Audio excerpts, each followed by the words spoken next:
Sandra Navidi is CEO of BeyondGlobal and author of Super Hubs, How the Financial Elite and Their Networks Rule the World.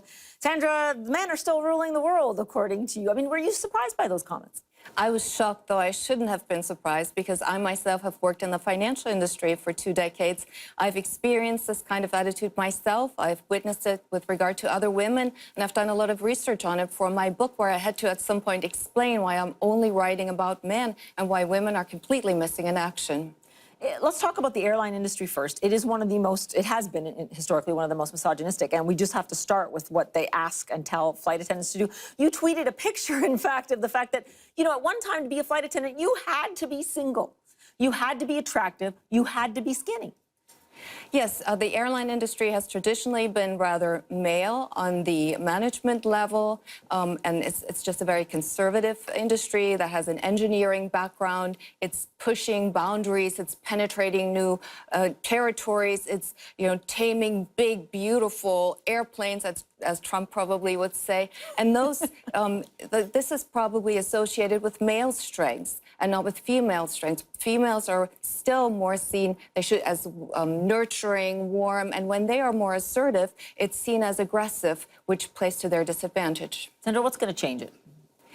I think we need a quota, because at the root of the problem is that these networks, these business networks, are primarily male, and men like to work with other men who are like them.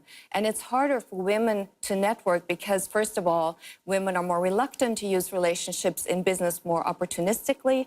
There are less established or fewer established networks for women to network in. There are fewer mentors for women. But do you worry that in establishing something like a quota that things go far beyond what is merit-based?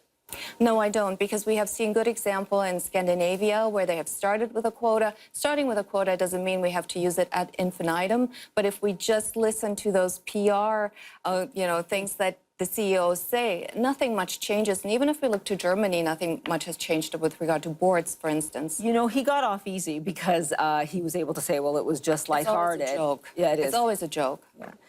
Do you think, though, it was better to hear it from him? Just at least we heard perhaps what was even in the back of his mind. I think it's very valuable to hear it from the horse's mouth. And in my book, I give the example of Satya Nadella, the CEO of Microsoft, who just a couple of years ago said that women who don't ask for raises create good karma for themselves. Those are women he trusts, meaning women who are more assertive he won't trust. And I think he just had a weak moment where he actually said what he was thinking. And I think these biases are much more prevalent than we'd like to think. I don't think this is a fight that can be won. I think that needs to be fought continuously. And politicians, institutions, policies, all these come into play to try to change this permanently, because diversity creates stability in every system and in companies.